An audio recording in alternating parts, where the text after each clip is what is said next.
আমার বাবা গ্রামের এক মসজিদে মুয়াজ্জিন ছিলেন। সরল মানুষ। ওনার যে গুণটি আমার সবচেয়ে ভালো লাগত তা হল তিনি আমার মায়ের সঙ্গে কখনো খারাপ আচরণ করতেন না। সবসময় হাসি মুখে মায়ের সঙ্গে কথা বলতেন। আমি যখন অষ্টম শ্রেণীর ছাত্র ছিলাম তখন আমার এই ভালো লাগার কথা বাবাকে বলেছিলাম। বাবাকে বললাম, আপনি এই সুন্দর ব্যবহার কার থেকে শিখেছেন? বাবা বললেন, আমাদের প্রিয় নবী হযরত মুহাম্মদ এর কাছ থেকে।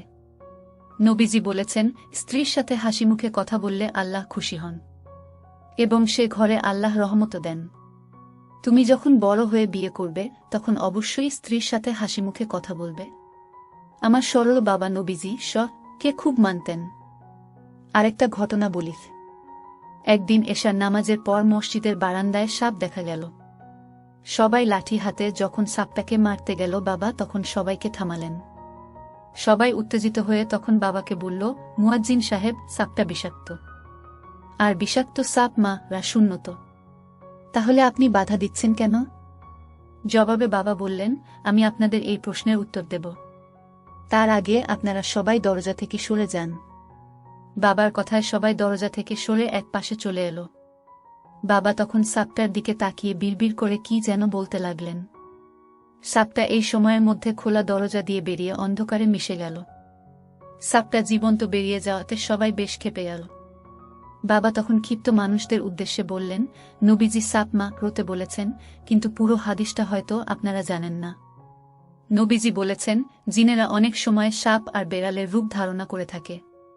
তাই কোনো সাপ দেখলে সঙ্গে সঙ্গে না মেরে সাপটাকে আগে চলে যাওয়ার পথ করে দিয়ে সাপটার দিকে তাকিয়ে বলতে হবে, তুমি যদি জিন হয়ে থাকো তাহলে এখান থেকে চলে যাও।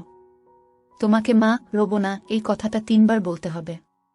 3 বার বলার পরও যদি সাপটা না যায় তাহলে রা যাবে।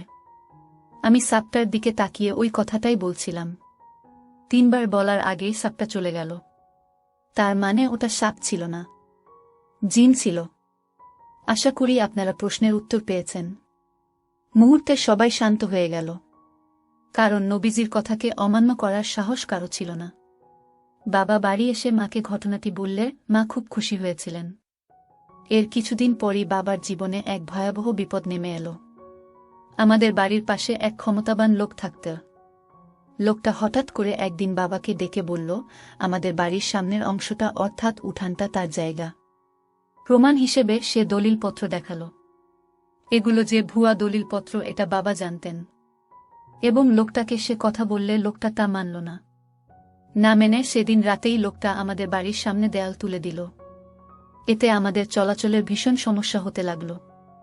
বাবা মেম্বার, চেয়ারম্যান, থানা সব জায়গায় ছুটে গেলেন সাহায্যের জন্য, কিন্তু ক্ষমতাবান লোকটার বিরুদ্ধে কেউ কোনো কথা বলল না। আমার সরল বাবা অসহায় কণ্ঠে মাকে বললেন, আমি এখন কি করব?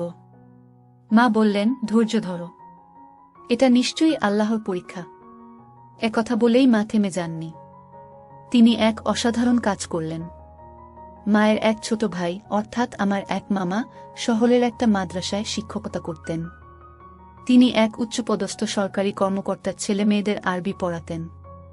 মা ফোন করে সেই ভাইকে বললেন বাবার ব্যাপারটা সরকারি কর্মকর্তাকে বলার জন্য।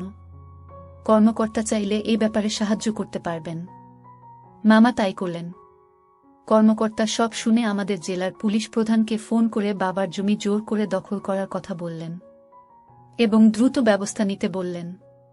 সেদিনই এক গাড়ি পুলিশ আমাদের বাড়িতে চলে এলো। পুলিশ আসার কথা শুনে ক্ষমতাবান লোকটি পালিয়ে গেল। তখন পুলিশ ওই লোকের ছেলেদের বলল, তোরা এখনই দেয়াল ভেঙে ফেলবি, যদি না ভাঙিস তাহলে তোদের ঘরের সবাইকে ধরে নিয়ে যাব। তখন বুঝবি অন্যের জমি দখল করার মজা কেমন। ওরা সঙ্গে সঙ্গে দেয়াল ভেঙে ফেলল। বাবা সেদিন আমাকে বললেন, স্ত্রীর সাথে হাসি মুখে কথা বললে আল্লাহ রহমত দেন, কথাটার প্রমাণ পেয়েছ তো? কিন্তু বাবার বিপদ ওখানেই শেষ হয়ে যায়নি। বেশ কিছুদিন পর ক্ষমতাবান লোকটা আত্মগোপন থেকে ফিরে এসে বাবাকে আবার কষ্ট দিতে শুরু করল। তবে এবার লোকটা সামনে না এসে আড়াল থেকে বাবাকে কষ্ট দিতে লাগল। যেমন আমাদের বাড়ির পেছনের ছোট্ট পুকুরটাতে বাবা মাছ চাষ করেছিলেন। এক সকালে আমরা হতবাক হয়ে দেখলাম পুকুরের সমস্ত মাছ মরে ভেসে আছে। তারপর আমাদের গাছের আম কাঁঠাল চুরি হয়ে যেত। অর্থাৎ লোকটা চাইতো আমরা যেন ভয়ে এখান থেকে চলে যাই। তাহলে জায়গাটা সে দখল করে নিতে পারবে। আমার সরল বাবা আবারও অসহায় হয়ে মাকে বললেন, আমি এখন কি করব? মা পুনরায় বাবাকে বললেন, ধৈর্য ধরো। এটা নিশ্চয়ই আল্লাহর পরীক্ষা। কিন্তু এবার মাকে কিছু করতে হয়নি। এবার আল্লাহর রহমত এলো সম্পূর্ণ অপ্রত্যাশিত এক জায়গা থেকে। ক্ষমতাবান লোকটা এক রাতে সাপের কামড় খেয়ে মারা গেল।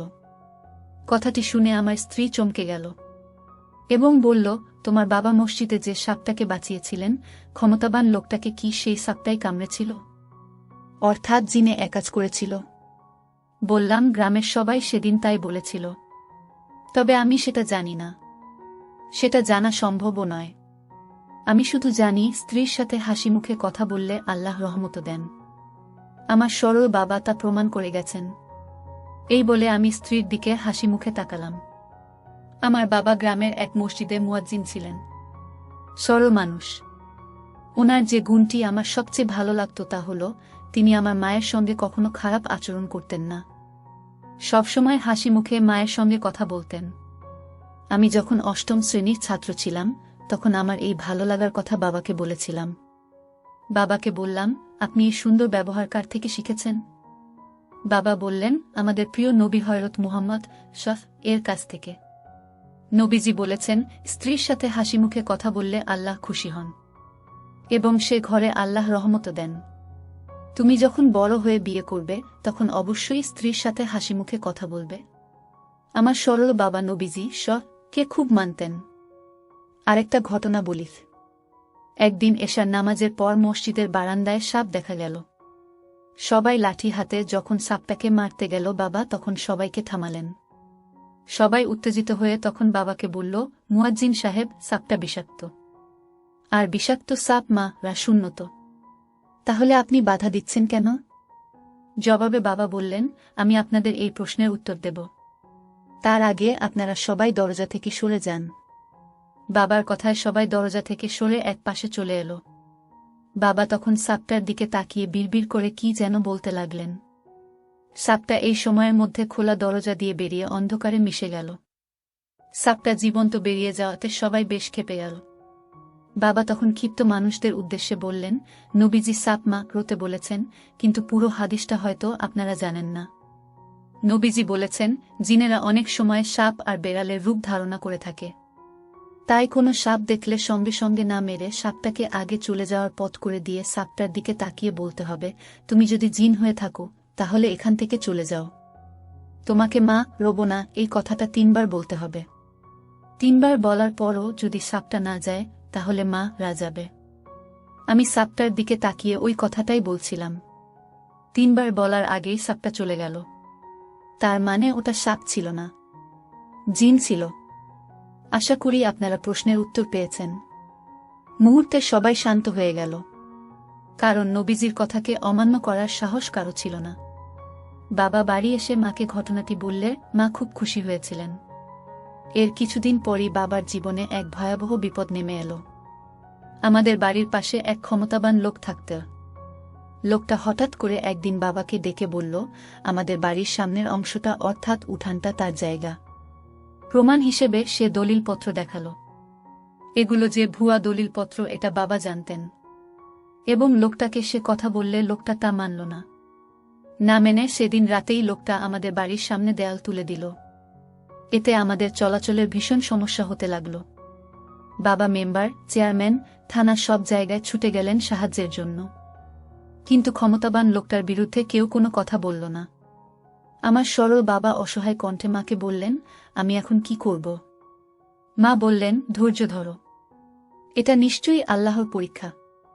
একথা বলেই মা থেমে যাননি। তিনি এক অসাধারণ কাজ করলেন। মায়ের এক ছোট ভাই অর্থাৎ আমার এক মামা শহরের একটা মাদ্রাসায় শিক্ষকতা করতেন। তিনি এক উচ্চপদস্থ সরকারি কর্মকর্তার ছেলে মেয়েদের আরবি পড়াতেন। মা ফোন করে সেই ভাইকে বললেন বাবার ব্যাপারটা সরকারি কর্মকর্তাকে বলার জন্য। কর্মকর্তা চাইলে এই ব্যাপারে সাহায্য করতে পারবেন। মামা তাই করলেন। কর্মকর্তা সব শুনে আমাদের জেলার পুলিশ প্রধানকে ফোন করে বাবার জমি জোর করে দখল করার কথা বললেন এবং দ্রুত ব্যবস্থা নিতে বললেন। সেদিনই এক গাড়ি পুলিশ আমাদের বাড়িতে চলে এলো। পুলিশ আসার কথা শুনে ক্ষমতাবান লোকটি পালিয়ে গেল। তখন পুলিশ ওই লোকের ছেলেদের বলল, তোরা এখনই দেয়াল ভেঙে ফেলবি। যদি না ভাঙিস তাহলে তোদের ঘরের সবাইকে ধরে নিয়ে যাব। তখন বুঝবি অন্যের জমি দখল করার মজা কেমন। ওরা সঙ্গে সঙ্গে দেয়াল ভেঙে ফেলল। বাবা সেদিন আমাকে বললেন, স্ত্রীর সাথে হাসি মুখে কথা বললে আল্লাহ রহমত দেন, কথাটার প্রমাণ পেয়েছ তো? কিন্তু বাবার বিপদ ওখানেই শেষ হয়ে যায়নি। বেশ কিছুদিন পর ক্ষমতাবান লোকটা আত্মগোপন থেকে ফিরে এসে বাবাকে আবার কষ্ট দিতে শুরু করল। তবে এবার লোকটা সামনে না এসে আড়াল থেকে বাবাকে কষ্ট দিতে লাগল। যেমন আমাদের বাড়ির পেছনের ছোট্ট পুকুরটাতে বাবা মাছ চাষ করেছিলেন। এক সকালে আমরা হতবাক হয়ে দেখলাম পুকুরের সমস্ত মাছ মরে ভেসে আছে। তারপর আমাদের গাছের আম কাঁঠাল চুরি হয়ে যেত। অর্থাৎ লোকটা চাইতো আমরা যেন ভয়ে এখান থেকে চলে যাই, তাহলে জায়গাটা সে দখল করে নিতে পারবে। আমার সরল বাবা আবারও অসহায় হয়ে মাকে বললেন, আমি এখন কি করব? মা পুনরায় বাবাকে বললেন, ধৈর্য ধরো, এটা নিশ্চয়ই আল্লাহর পরীক্ষা। কিন্তু এবার মাকে কিছু করতে হয়নি। এবার আল্লাহর রহমত এলো সম্পূর্ণ অপ্রত্যাশিত এক জায়গা থেকে। ক্ষমতাবান লোকটা এক রাতে সাপের কামড় খেয়ে মারা গেল। কথাটি শুনে আমার স্ত্রী চমকে গেল এবং বলল, তোমার বাবা মসজিদে যে সাপটাকে বাঁচিয়েছিলেন, ক্ষমতাবান লোকটাকে কি সেই সাপটাই কামড়েছিল? অর্থাৎ জিনে একাজ করেছিল? বললাম, গ্রামের সবাই সেদিন তাই বলেছিল। তবে আমি সেটা জানি না, সেটা জানা সম্ভবও নয়। আমি শুধু জানি স্ত্রীর সাথে হাসি মুখে কথা বললে আল্লাহ রহমত দেন। আমার সরল বাবা তা প্রমাণ করে গেছেন। এই বলে আমি স্ত্রীর দিকে হাসি মুখে তাকালাম।